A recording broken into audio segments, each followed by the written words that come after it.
checked it, a couple minutes of it out. Looks like you get a few people talking. That's good. Yeah. What's the attendance usually like?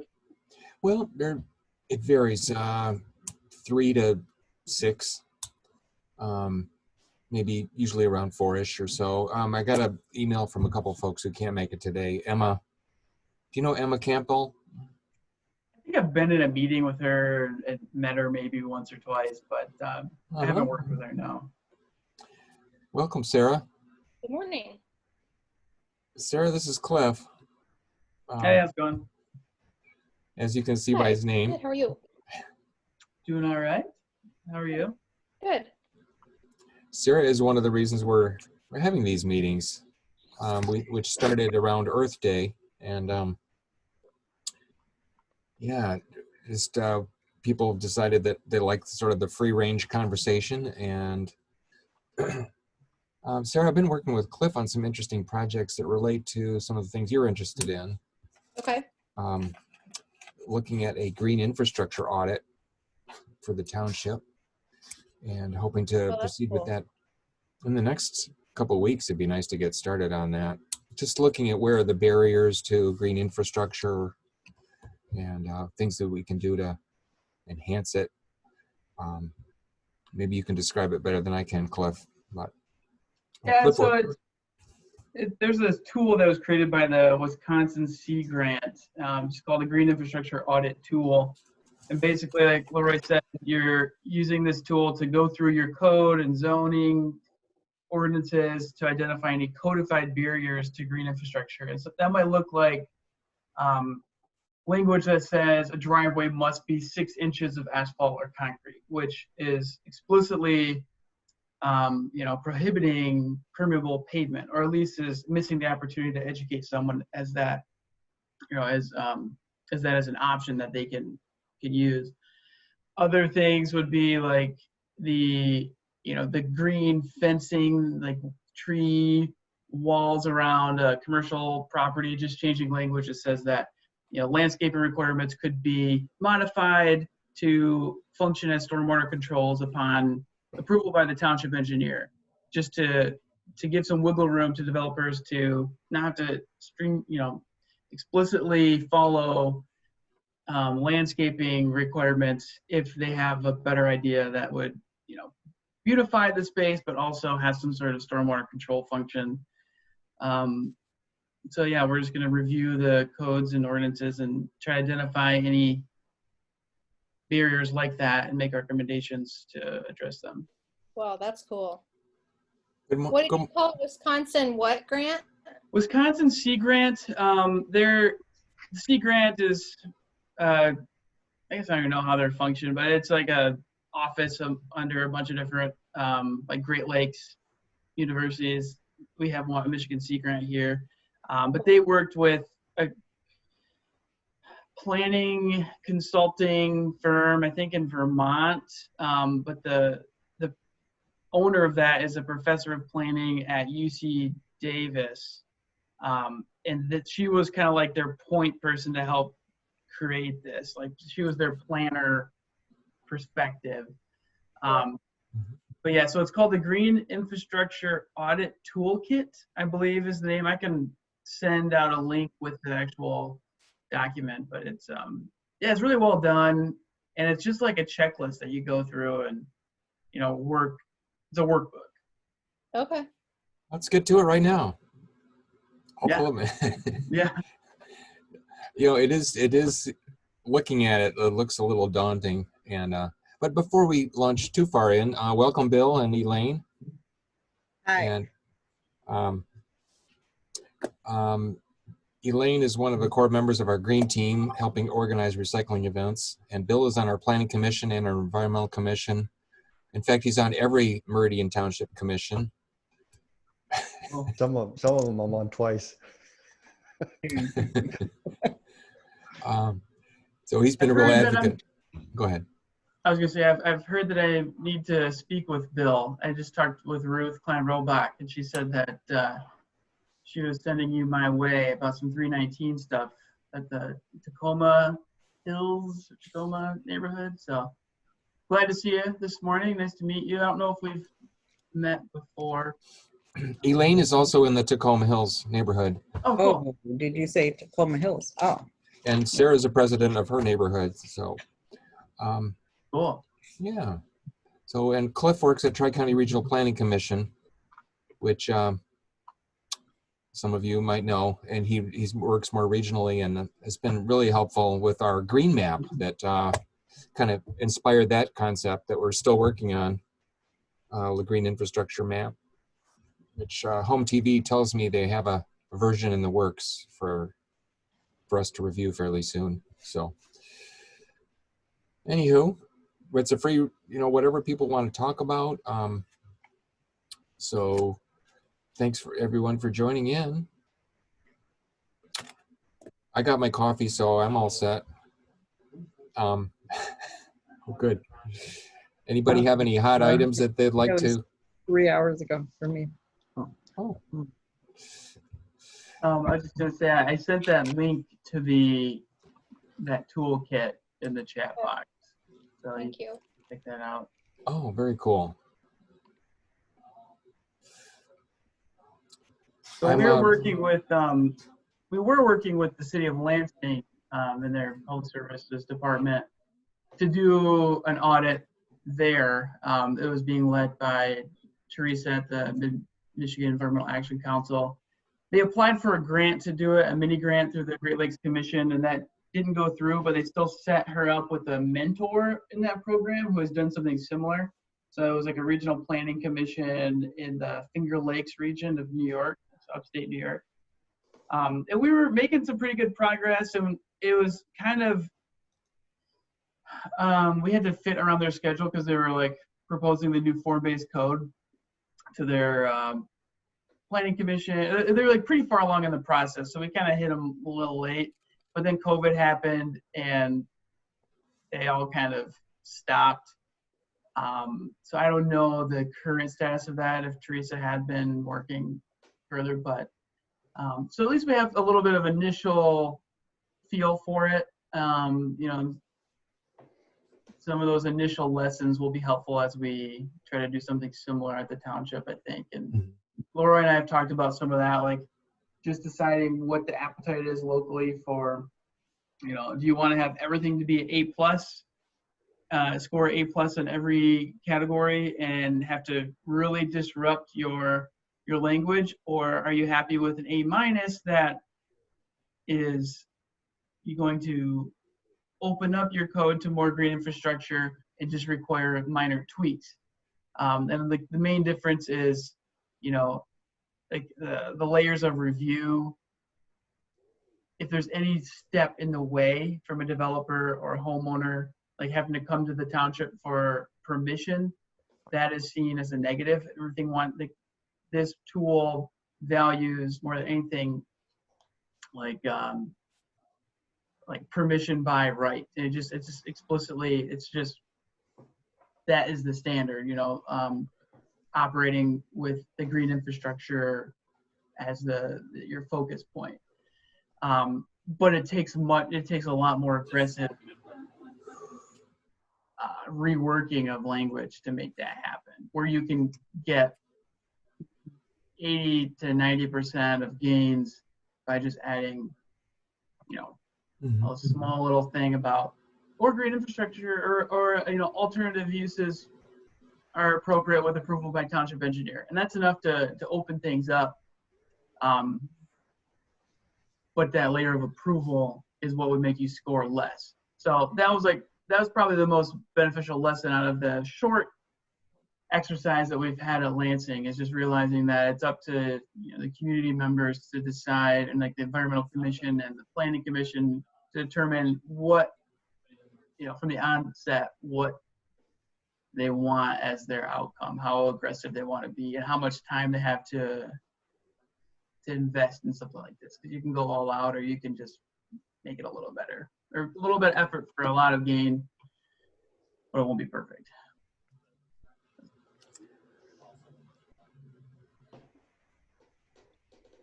I have more than a few thoughts on that. issue, and I missed the first couple of minutes of the discussion, so forgive me if I belabor something, but the background, as I understand it, is that we've, as a township, gotten more aggressive, as it were, in those instances where we have extra decision-making power, by which I mean special use permits, mixed-use PUDs, and potential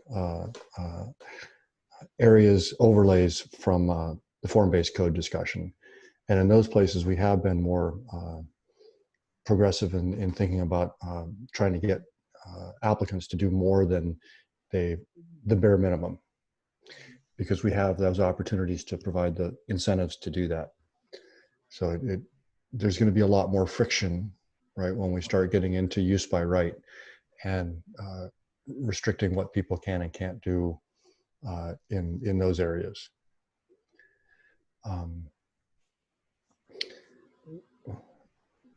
I see a number of different green infrastructure areas that are ripe for review.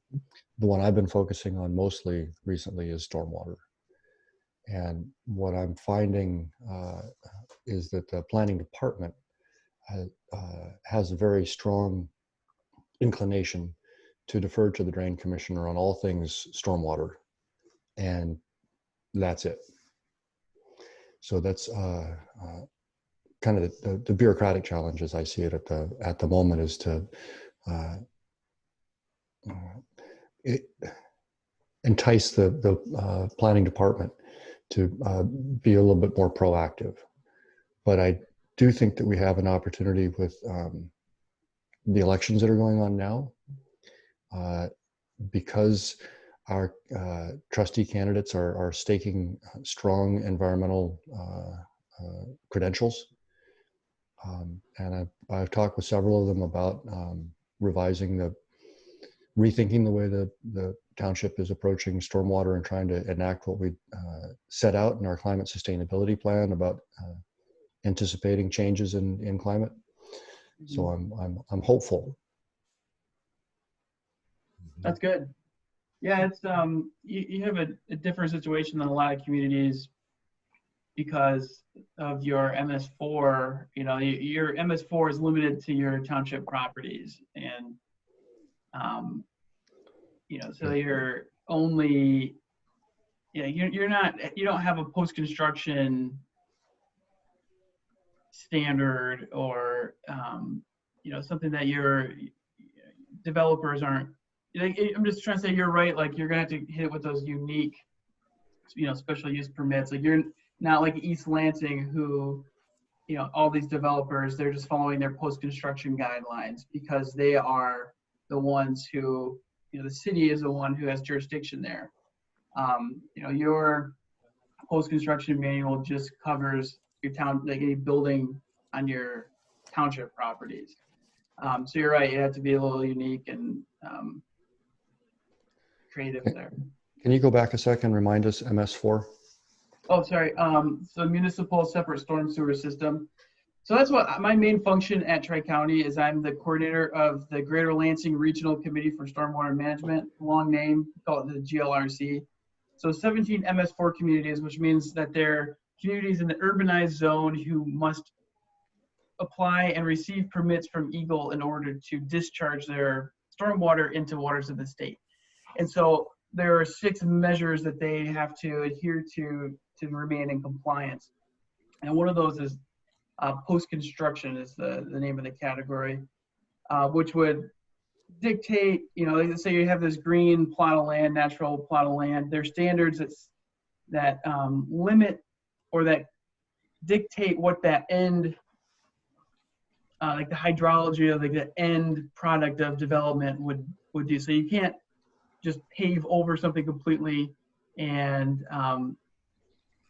you know, you have to infiltrate a certain rate of stormwater and capture the first flush and mimic that natural you know, landscape that you develop, basically. So like East Lansing, when a developer comes in, they have to, have their engineers show, like the developer consultant engineers show that they're not creating more runoff than was there prior, or like there's limits to how much more runoff they can create.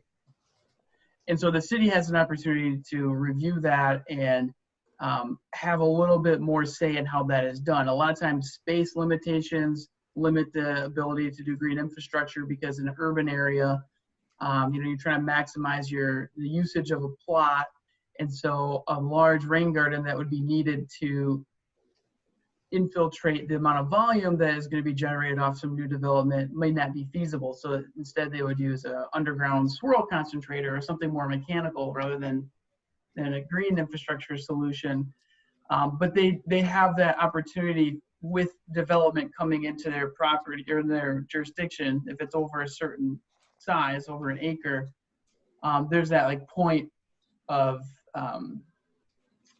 contact that they have to, they have a little bit of control over that, and then they have to sign operation and maintenance agreements with the developer to ensure that they're maintaining that green infrastructure for the long term.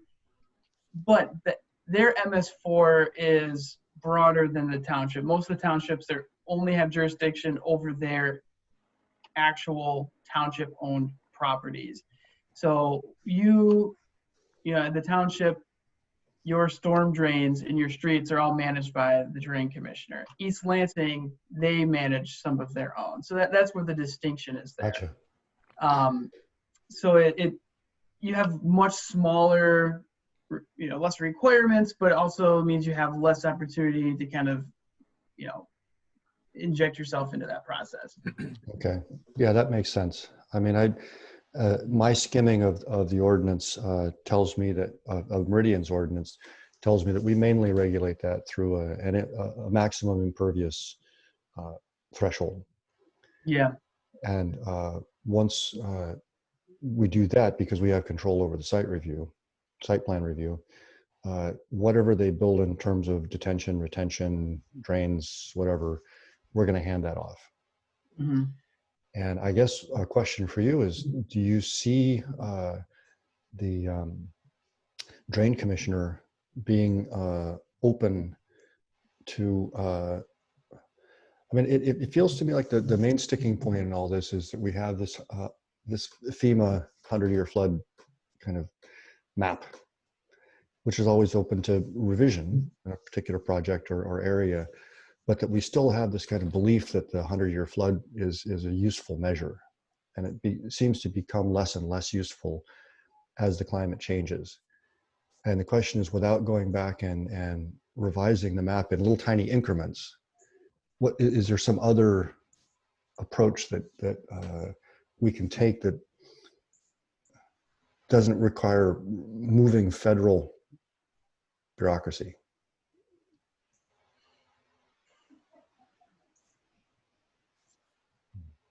For the flood maps, I mean, well, there's one thing that, and this is kind of off topic from the stormwater stuff. Is anyone familiar with the community rating system? We've been told that installing new sirens changes our insurance rating, and businesses and homeowners get lower insurance. Is that? Yeah, and I'm not super familiar with this program. I'm just kind of learning through this discussion that's happening, but this is all pre-COVID. Nothing's happened since, but there was a conversation happening at Tri-County physically, but it was merging out of the Lansing Emergency Management Office. They just borrowed our space and parking lot, so I was involved through that. But the community rating system, as you mentioned, is through FEMA, and so it's a way to reduce your insurance rates if you're taking proactive measures to reduce flooding. That's like a simple explanation for it. And there is some interest in trying to do something regionally and try to, across the Tri-County area, get multiple communities in. I don't know how this would look, and that was the problem, because there's not really a precedent for this, and we were trying to figure out if it was even possible. But the Lansing Emergency Management Office was reaching out to communities to see if there was interest in doing a combined joint effort. And so there would be some sort of, you know, identification of specific projects in the region that could reduce floodplain, or just like create a list of best practices for individual communities. And the thought was that, you know, there's appetite for this. It sounded like from Meridian Township, at least through, you know, the staff level, and they're thought about, you know, bringing this forward. Like I said, it was very early conversation and it got cut off by COVID. East Lansing and Lansing, but then a lot of the smaller rural communities that we at Tri-County work with don't have the capacity or the staff time to do this. They don't have an emergency manager or a floodplain manager. And they would be able to kind of benefit from a regional system and have this, you know, guidance document to help guide them. But that there was some worry that Eagle Floodplain Office would not want there to be as, you know, regional effort, that they want to have the individual worry that, you know, you can kind of hide away and not do your, you know, like these smaller rural communities, or you kind of free ride off of this and then get benefits and lower your insurance rates without actually being fully invested in the program. So I guess I'm very fuzzy on all this, but you're speaking about ways to reduce your flood insurance and the liability through a unique path, and that is what comes to mind, but it's not well developed yet. But that is something that communities around the country are doing, and it's going to be more important as their you know, flood insurance rates change with the risk. That is one thing that the Lansing Emergency Management Office is very aware of, is that the actuarial risk are going to change because the 100-year flood is happening every, you know, 20 years now or whatever. And so the risk assessment and the cost input for that is going to change. And it's going to price out communities from their flood insurance. It's going to price out communities in general, and any leg up we can get at the municipal level, the regional level, is going to be beneficial. But that is something I'm not well versed on, and I should be, but that's my general understanding of that program. I don't know if that answered your question at all. It's kind of a— No, absolutely. That's something I wasn't really aware of, and that sounds like a really good thing to investigate more. Absolutely. Cool. In addition to the green infrastructure audit, there is a general interest in kind of reviewing our code of ordinances for other environmental changes. And we're going to be starting these conversations this month. But with your experience, Cliff, on the regional level, are there other communities that have kind of reviewed their code of ordinances from an environmental perspective or related? You know, not that I'm aware of, but that was one of the reasons the GLRC, the Greater Lansing Regional Committee for Stormwater Management, which I coordinate, wanted to get involved with MIGMEAC and the Lansing code audit, was that we would be able to take any lessons learned from that exercise and spread it throughout the 17 communities that make up the GLRC, you know, if they wanted to participate. So I'm not aware of anything that's happened yet. I'm on the East Lansing Commission for the Environment, and we're in the middle of doing the, you know, the green building review, you know, and trying to get something pushed through, which also kind of was derailed by COVID. We had a meeting set up with council, planning commission, like it was finally introducing it to the world, and that was scheduled for like March 17th or something. So that fell through, but we're meeting again for the first time since all this next Monday. But I guess what I'm trying to say is that I'm on that subcommittee, which is kind of focused more on the policy, and that once that housing thing is done, I think that's our next project. That was what I proposed back in February or whatever, you know, it was doing this same exercise at the city, you know, once we have a little bit more time and capacity and get this other big thing through. And there was interest at the commission level for this, and Kathy, the environmental service administrator over there, thought it was a good idea too. But it was more just me throwing that out in a meeting, so it's not as, it sounds like you have some commitments to do it. But I definitely see it happening, just a little further behind. There is some, I mean, part of it is like, how do we move forward in a way that includes the multiple parties that are involved with enforcing our ordinances and implementing our ordinances? So we can come up with a great plan, but then is there buy-in from others? I think, and we can move forward in a variety of different ways. So I'm just trying to envision what's the most graceful way to do this in a way that's inclusive, not too broad, but something that's doable. I love the idea of working regionally, partnering regionally, so that we're not all trying to do it on our own separately. Anyway, welcome, Michael, welcome, Stephen and Ned. Been talking about stormwater and a green infrastructure audit, and this conversation is open to whatever people want to talk about. I'm actually just checking in to make sure everything's working okay from a Zoom perspective, but if I have any comments, I won't be shy. Thanks, Stephen. Stephen is one of the reasons we're able to do this, so thank you for the behind the scenes, like the Wizard of Oz. My own thoughts on a review of the Code of Ordinances is that can easily be overwhelming and far too messy and just get subsumed in the weeds immediately. And that's why I'm searching about for a kind of a way in, right? Because the more you grapple with the code, the more familiar you become and the more things you come across.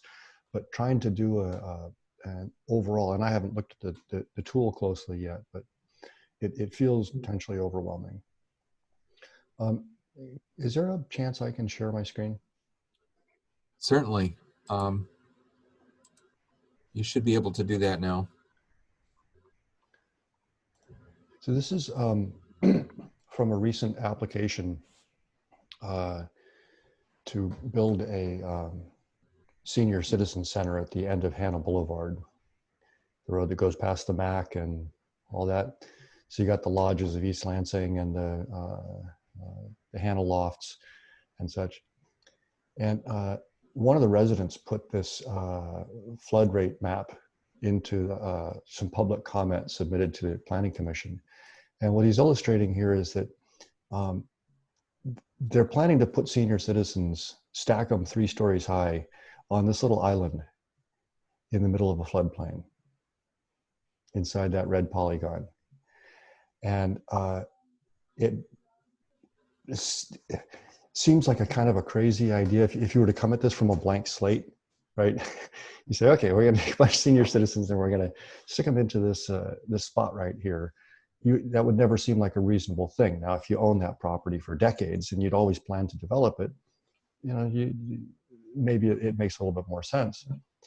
If you believe that that's actually a useful boundary, that little unflooded island, then it doesn't make much sense. But if you believe that that boundary is far too generous and that actually a lot more than that is likely to flood in the future, then it becomes a little bit scary. Like, what have we done? So that's, for me, put into sharper relief the issue of stormwater and flooding. Nobody has a clear idea of how our climate is going to change, but when Jeff Andreessen comes and speaks to the Environmental Commission, he says, expect bigger, stronger storms. And so we're trying to act on that, and it's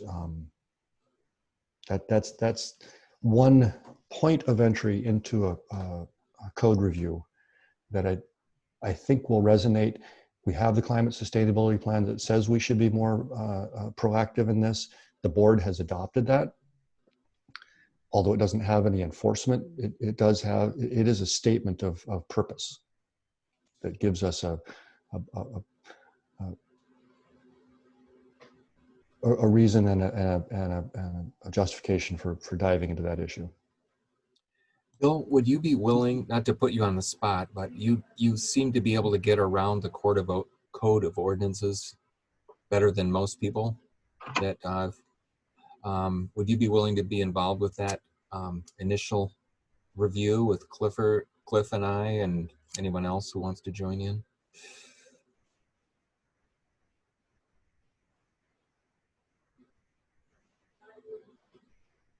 Oh, you're muted. Trying to do too much here. So that's the, for instance, if you were to search our ordinance on flood, right, you're going to get all sorts of references to flood elevations and floodway fringes and flood insurance studies and floodways. And, you know, just sorting through all these is not a simple task. Now, our professional planners could certainly, from their vast experience, guide us through this kind of a topic and say, this is the general way that we regulate stormwater, and these are the specific ways that we do that. But for the average person to just dive in and try to understand, well, how do we manage floodwaters? From perusing the code of ordinances, you're gonna want to devote several days to it. Yeah, and I will say that is an important exercise too, but I don't think you'll get into a lot of those type of questions with this particular workbook and tool. Definitely related, but it's a lot of stuff like, I don't know if you were here with the first example, but a good example would be if someone is looking to redo their driveway, or someone, you know, a developer is putting in a parking lot, and your code says, which East Lansing says this, driveway material must be 6 inches of asphalt or concrete. And that's it. I mean, there's a little bit more, but like that's in there. That is explicitly prohibiting, not explicitly, but indirectly prohibiting porous pavers or other solutions, turf pavers. If you could change that language to say, you know, driveway material must be secure, blah, blah, blah. The township recognizes the benefit of porous pavers designed at, you know, with manufacturer specs, like some kind of language like that, you know, to show that it's, you know, actually designed for this usage. You could just say must be 6 inches of asphalt or concrete, or other with approval with the township engineer or by the township engineer. So you could either explicitly promote something and use it as an educational point, you know, for the average homeowner who may not even know what porous pavers are, and then all of a sudden see they have that option and then maybe start looking into it. But more than anything, if just Joe Schmo off the street is looking at redoing his driveway and he goes in and, you know, wants to do permeable pavement, but he sees explicitly has 2 options, then that's a barrier to green infrastructure. And even if you could go through and get a variance or something like that, that's a barrier, just taking those steps. So it's a lot of that, like, you know, site level homes, buildings, stuff like that, that I've seen in this tool versus like the more general ways of managing floodplain and developing in the floodplain. So it's basically finding ways to open up permeable pavers, rain gardens, bioswales, and stuff like that at the site level. Mm-hmm. So it may be a little less complex than some of the things you just were talking about, because that would be definitely a challenge. One of the other things that's been on this conversation, and not to detract from this amazingly focused effort here, but there's also interest in in some of the existing neighborhoods, properties. And Sarah, for example, shared this this picture a couple weeks ago. You know, how do we encourage more alternative landscapes, more diverse landscapes in our neighborhoods, on existing residential properties, as well as common spaces in some of the neighborhoods? And so I think the green infrastructure audit might get into this a little bit, but just to bring other people into the conversation here, because this has come up quite a bit, and we don't want to rule out our existing landscapes as well as the new ones that are going to be developed. So just Well, and I see what I see in terms of, you know, the picture that I took and you shared for us, is that trickiness of, you know, here I am in Cornell Woods as the president and trying to manage, you got too many weeds over there. You're not, you know, like that enforcement of all this kind of stuff of, yeah, this house looks great with all their, and I'm speaking from, I really have no idea what that looks like, you know, of what they have that's not grass in their yard, but that enforcement of, is that is that more helpful than grass, you know, putting that in for the storm? I mean, I think you get in terms of enforcing that kind of stuff. And is that more complicated? And I don't know. Not that it's bad, because I think that's great to go in that direction, but there is that element of, then you have to figure out what does it look like to enforce that kind of stuff. And who does the enforcing? Yeah. Well, the guy who does the enforcement is a guy named Joe Wade. He's a retired sheriff's deputy, but yeah, and the township board is grappling with that issue. Is it 6 inches or is 8 inches? What counts as grass? What doesn't count as grass? Recently amended the ordinance to say if you planted it there on purpose, then it doesn't count as neglectful. It's a slippery slope, right?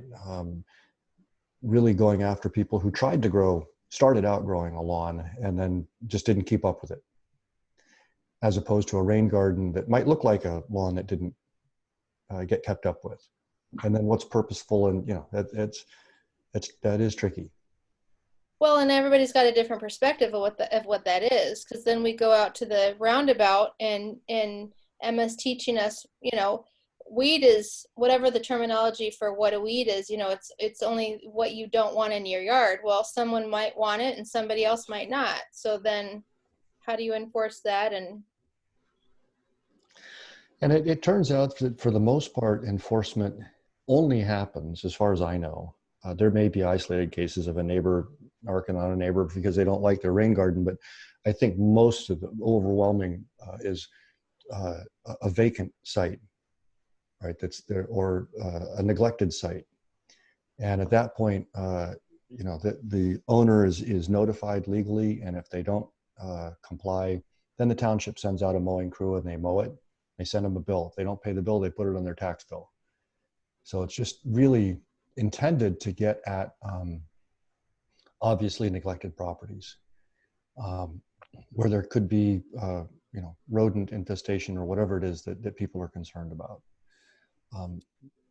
But trying to craft a way to deal with those neglected situations of neglect that doesn't stamp out everything that you'd like to have happening is the trick.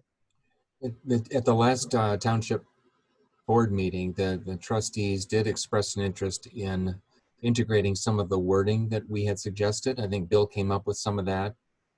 And then Bill from Wild Type, Bill Schneider, also suggested some language that that seemed to exclude turf, so that if something is intentionally planted and has a purpose beyond just lawn, anyway, there was some language that the township board is interested in including in that vegetation ordinance. But they went ahead and passed the initial 75-foot restriction partly to deal with some of these, like Bill says, these vacant properties that are just going to seed. So they would like to return to that ordinance at some point, and I ran the language by Joe, and he didn't have any problem with it. So that was encouraging. How does the balance between, invasives and native affect, people's assessment of what are points of concern and what are just sort of naturally growing contexts? Because of course there are plenty of invasives that are very invasive. I mean, you can call it a neglect, or you can call it just holy cow, I can't keep up. When you're talking about Japanese knotweed and some of these other things, garlic musket, those things just go nuts in a very short time. And in some cases, I mean, we have a neighbor who essentially mulches with weeds. And so, sometimes it feels like it's more or less impossible to fully keep up with the, new sources. So the question is, how do you help homeowners, not be overwhelmed? Yeah. And Bill had some good language that was addressed that. Well, the definition of invasive is also a complicated thing. What moment in time defines the moment when something was, the natural collection. And of course, the terminology of native and invasive is particularly problematic, Yeah. and for good reason. Especially with climate change on top of it. I guess I see two sides of the coin. One is that kind of regulatory side, and what do we do in a situation where we believe there's neglect, and the other is how do we encourage people to think of something other than a closely mown monocrop in their front yard. And so having this collection of success stories, which is how I see the green infrastructure map, seems to me like the sort of good cop side of the thing. Unfortunately, as I look at rain gardens here in this neighborhood, I see instances where the maintenance is actually considerably higher than what it replaced, and has actually, now the maintenance has been neglected, and now the rain garden is no longer functioning as it should, and it doesn't look good. So it seems like it's possible to go wrong in that kind of demonstration mode. And the trick is, I think, to come up with examples that are actually working and spread that. And hopefully, if Home TV's got interest in this, that they can do that sort of outreach part or help with it. Actually, it was Cliff that came up with vegetated control measures as a term that did not get into the revision, but yeah, that just implies that it's designed, it's purposeful in its function and installation.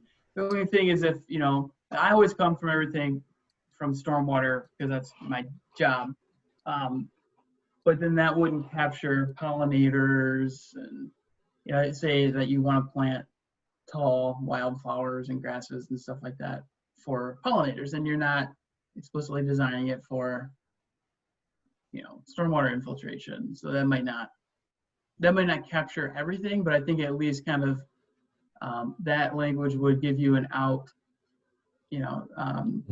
for someone who's just trying to let their turf grass grow. Part of the challenge of this review is that there are some things, there's specific ordinances that come up, every month or every quarter or whatever. And then there's the wholesale review, the wholesale green infrastructure audit, and all these things are happening simultaneously. So how do we respond as a volunteer commission or as part-time staff to some of these opportunities in a way that's effective and creative? And I really appreciate Ned and Jim's involvement on the commission, and these conversations too, to get us fired up. So I have a question. In terms of 100-year and 500-year floodplains, is there any move that you see in general for people to be looking more at a 500-year plain when it comes to flooding because where our storms are increasing? Is there, I mean, is that a thing? I mean, as a kind of like, well, this 100-year is no longer working for us because it's coming more often. Is there any kind of like overall move to adjusting that? Does that make sense? I don't know about at the like FEMA level, but SEMCOG, the Southeast, basically the Tri-County of Detroit area, Council of Governments, they are working with Tetra Tech, and I haven't heard anything since last fall. But essentially, they went through this big study with Tetra Tech to identify and estimate their infrastructure risk with climate variability. So they're in charge of distributing federal road dollars. They want to make sure that they're building them in ways that are going to last, and they're not, everything from building the right size stormwater pipes underneath the highway or road to avoiding areas, investing in areas that are presumably going to be flooded out in 60 years or something like that. And so I've only seen a presentation on it. They were supposed to have a draft report ready in February, and I never saw it come through. But their estimates are insane. Like, they're showing that the 100-year flood in Ann Arbor is going to be like 5 inches of rain, or not 100-year, like the 10-year flood. And it's like everything is 50 to 100% increase in Southeast Michigan, because that's where they focused on. And so they were basically redrawing or rewriting the 100-year, 500-year based on their estimates. I don't think that, I don't know of what's happening at the federal level, except that I know that they're working on adjusting their risk for the actuarial standards for the insurance program. So it must be supported by some similar adjustments. I'm just not super familiar with that. But the SEMCOG thing is really interesting because they're identifying particular pieces of infrastructure that are high risk and not only high risk of damage, but like high priority, like something that would be critical infrastructure. If I-75 goes down because of a 100-year flood, that's bad, and that should be their highest priority. And so they're using this to predict, like current, it's like Atlas 14 is like this document that NOAA puts out that helps determine, what things need to be built to handle. So, 2 inches in 24 hours or whatever, those type of estimates are built into this model.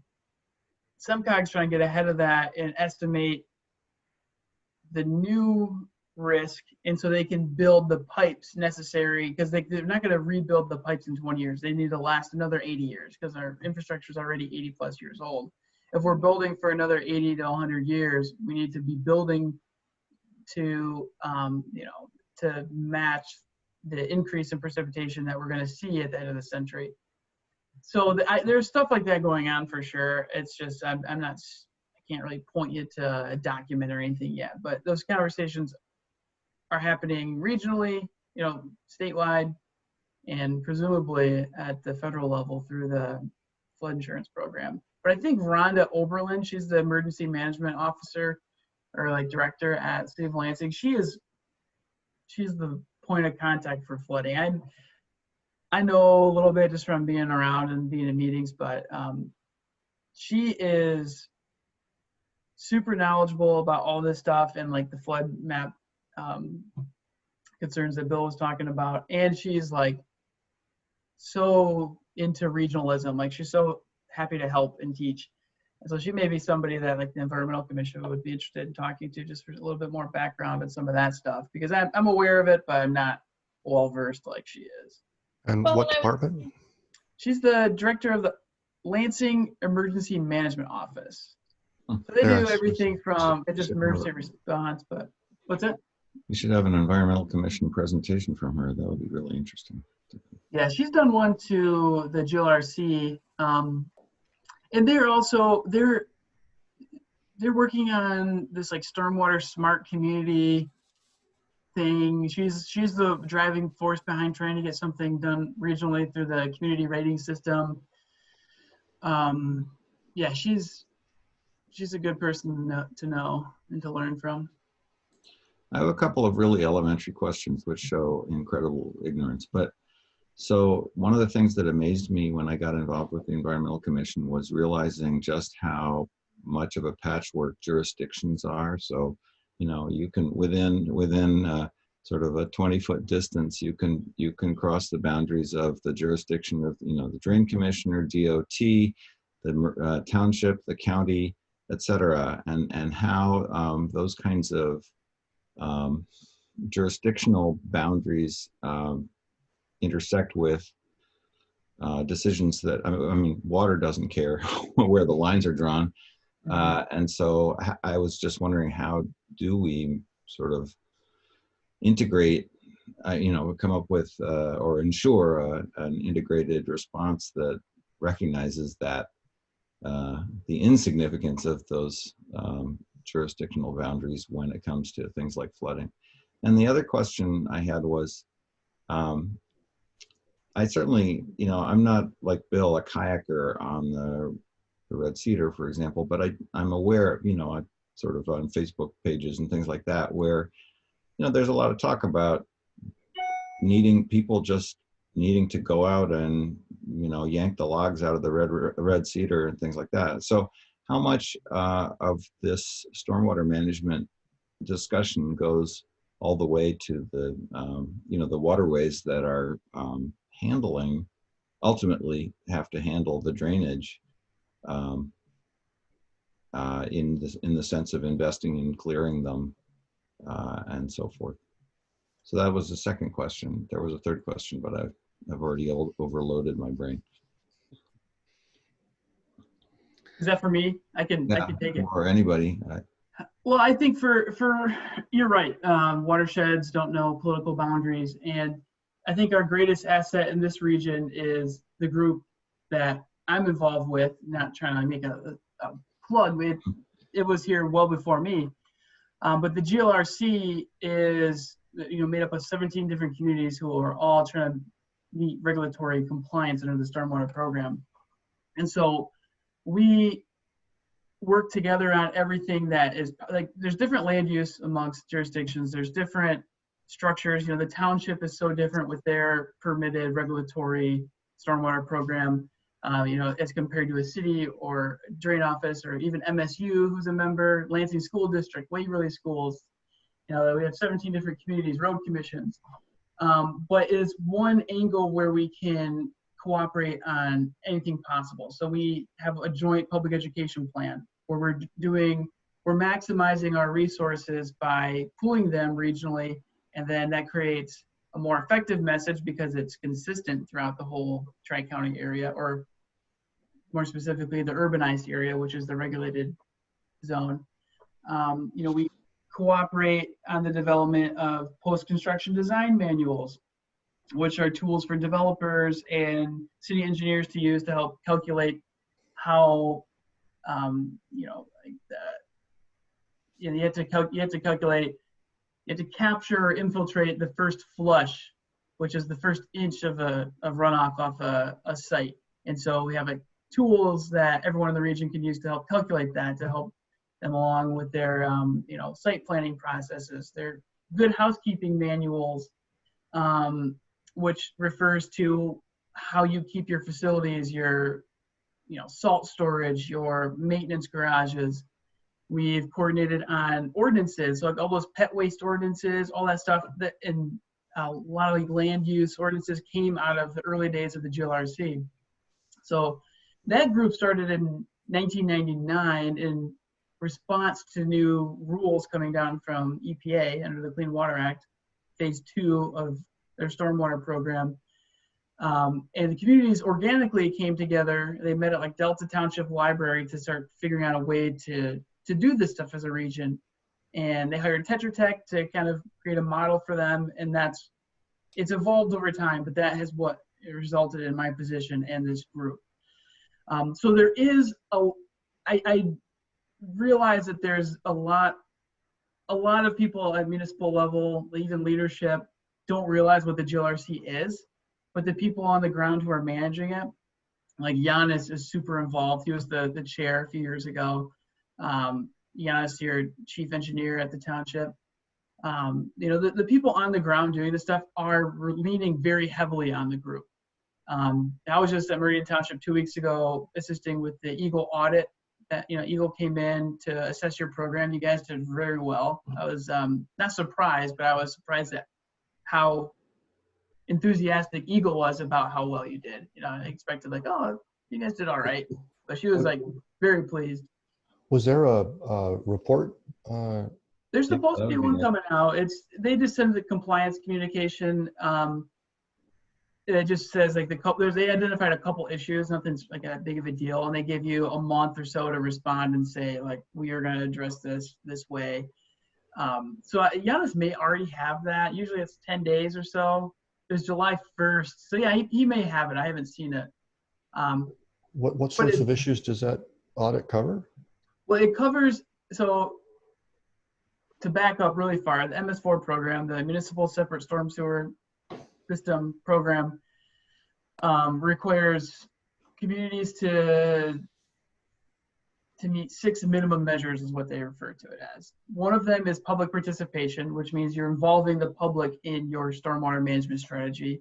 One is public education, which is educating them on ways they can reduce pollution at home or install green infrastructure. IDEP, which is the illicit discharge elimination program, which basically is the requirement for the communities to identify illegal connections to the storm sewer system, like where somebody has hooked up a sanitary sewer, and then ensuring that they have a regulatory mechanism at the township or the community to address it. So like an ordinance that allows them to come in and shut it down. Post-construction, which refers to the post-construction site features and controlling the amount of runoff and infiltration at the new, landscape. Construction stormwater, which refers to the actual construction process and ensuring that there's silt fences up and that, stormwater isn't just washing away loose soils. And good housekeeping and pollution prevention, which is salt storage, gasoline storage, washing your cars inside your garage versus outside next to a storm drain, ensuring there's spill kits, making sure your guys are trained up. And yeah, it's another thing that we do as GLRC. We do all the training events. We get, all the field staff from 17 communities to come out. We walk them through dry weather screening. We watch the required videos for good housekeeping practices and all that. So all those elements that I just listed is what Eagle will come in and check to make sure that you're following the commitments laid out in your stormwater management plan. And so I, as the coordinator of the GLRC, do most of the public education and public involvement on your behalf. And if you go to mywatersheds.org, that is our group homepage. We have a very robust YouTube page and Facebook and all that too. But mywatersheds.org is kind of the hub. I'm just sharing it real quick. It's pretty awesome. Some of you have seen it, but I really encourage you to take a look at mywatersheds.org. I also want to just mention that we are we can continue as long as people want to hang out, but we're nearing an hour. So we may want to just be conscious of that. Sorry, I've been rambling quite a bit here. No, it's been No. super educational. Very educational. But yeah, if you need to leave, I just say go ahead and leave, and as we can keep talking as long as people want to keep talking. yeah, I'm good on time. I did remember what my third question was. So a lot of the things you've talked about are, you know, sort of standard. I don't want to say standard in an ordinary sense, but I mean they're essentially passive responses to handle flooding. You know, making sure that the sites are built with enough infiltration capacity and so forth. But is there a move at all toward sort of dynamic management where, for example, floodplains that normally wouldn't be open can be opened up to accommodate excess water under certain circumstances? I'm just curious how much we depend on for flood response on essentially dynamic responses. The example that sparks this question, I grew up in the Northeast, and for hurricanes, people have built, you know, essentially giant retaining walls that'll hold the water out of a city in a context where tides can go up and down. And I was just curious, how much do we depend on sort of dynamic versus passive management of flooding situations? And the reason I'm especially interested in that for Meridian Township is that we have, Meridian was a leader over the years in creating the land preservation program and so forth. And so we have some lands that have, nobody's living on them, and they're, you know, they're full of valued natural features, but they are, I mean, in principle, nobody would be hurt if they were flooded. And I'm just curious if that changes our set of options.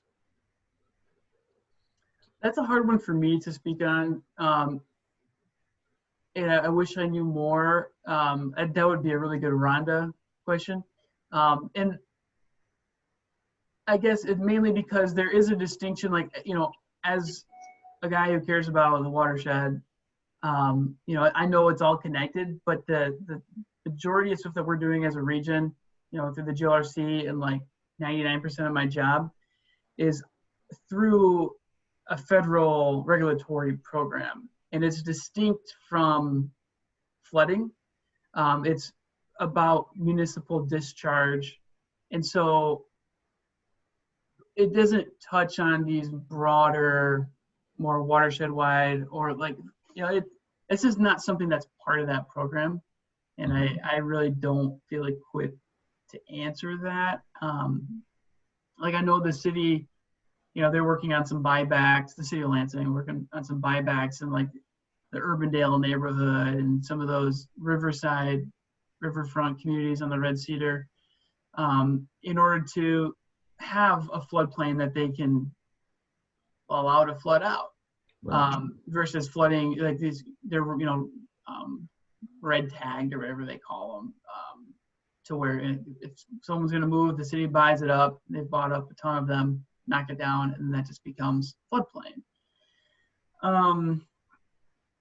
But yeah, that's, I don't know much about that, and that's why. It's just that the stormwater program is totally related, but not regulatory wise, if that makes sense. Sure. Yeah, thank you.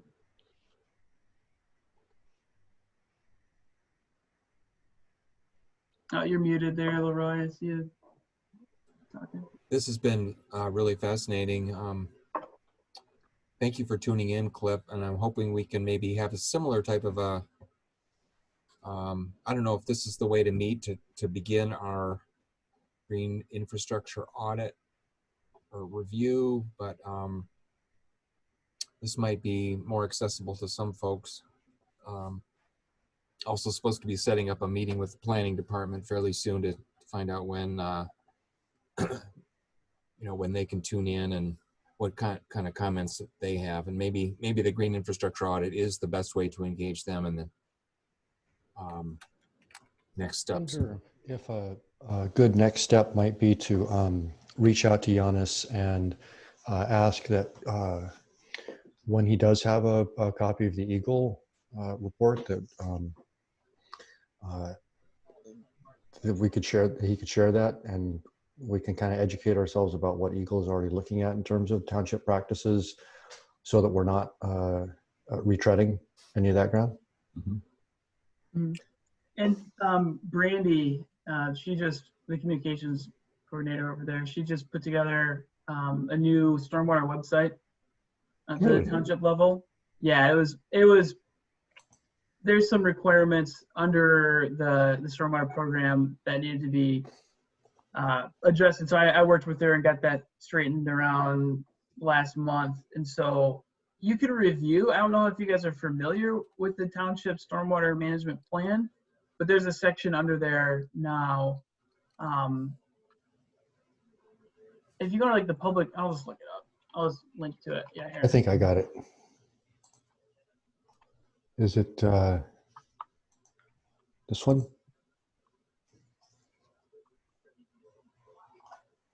Yep. And if you scroll down, you'll see all these links right here, the stormwater management documents. Those are the commitments made by the township through this program. And like I said, a lot of it is standardized for the most part through the GLRC, where all the communities work together on coming up with a template. And, you know, there's some minor changes to match each community, but a lot of that was not done in a vacuum. It was done cooperatively throughout the region. Yeah, the public education plan, but most of that kind of stuff I handle on your behalf. But yeah, it's not a bad idea for you guys to familiarize yourself with that, some of the more technical stuff. But like I said, you have a very different program than like the city or the drain office, because your MS4 is limited to your permitted regulated area is limited to your properties itself. You don't have storm drains in the street that you're protecting that gives you the ability to, you know, use that program to control what developers doing or something. Doesn't mean you don't have other angles, but through the MS4 program, your jurisdiction is limited. But it's still a good idea to, you know, to set an example for the rest of the community.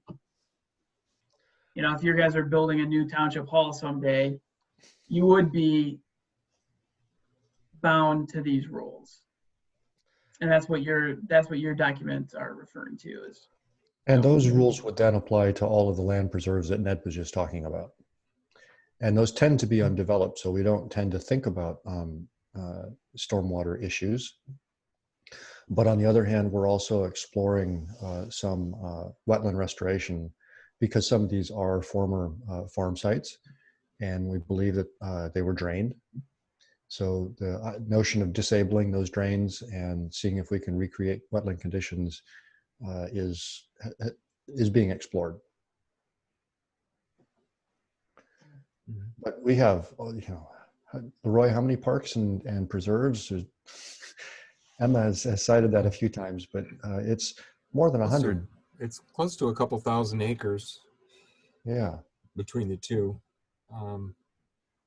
Yeah, so it's pretty significant. Normally Emma tunes into these. She'll be here next week, and I'm hoping we can continue this conversation next Wednesday. I really appreciate you tuning in, Cliff, and sharing your expertise and yeah, glad to do it. Very good if questions. You guys have ideas on outreach, you know, like the GLRC exists through support of the township and all the other townships and cities, and it's a resource for you. So if you have ideas or things you'd like to see or things you want from, that's why we're here. So I would look over the My Watersheds website and just familiarize yourself with that. And I get the impression, not just at Meridian Township, but at all the communities, that there's limited awareness of this hyper-regional, highly functioning group that exists that's covering a lot of these topics. And the more advocates we have, the better. Well, I'm look forward to bending your ear, Cliff, on what we're trying to do here at Tacoma Hills. I don't know if it's practical for us to continue, or if Leroy and Stephen need to bail out and that's going to end the call, or if we should schedule another time, or what's the best way to do that? If you guys have time, you're welcome to continue on the meeting, and I can stop the recording and just, Stephen, can we just let this meeting go? I mean, I don't want to assume that you have the time to do that, Cliff, but. I'm open. I have till noon till my next meeting, and then I have another audit prep. Grand Ledge is getting audited, so I can go help them with that this afternoon. Yeah, I'm good for it now for sure. I'll mute myself if you don't mind me listening in. No, it's fine. I do want need to go myself, so I will say goodbye to everyone. It's great to see everybody, and apologies for getting in a little late. But a great discussion. Really, really interesting information. Thank you. Thank you, Cliff, especially. Happy to be See here. you later. And thanks, Ned. And Elaine, I'll see you at the Green Team meeting tomorrow, hopefully. Yes, I'm planning on that. We're gonna be at the pavilion again. Yeah, I need to send out a reminder on that. Okay, I'm going to mute myself now. And again, it's been really interesting, and look forward to seeing you all next week, hopefully, if not sooner.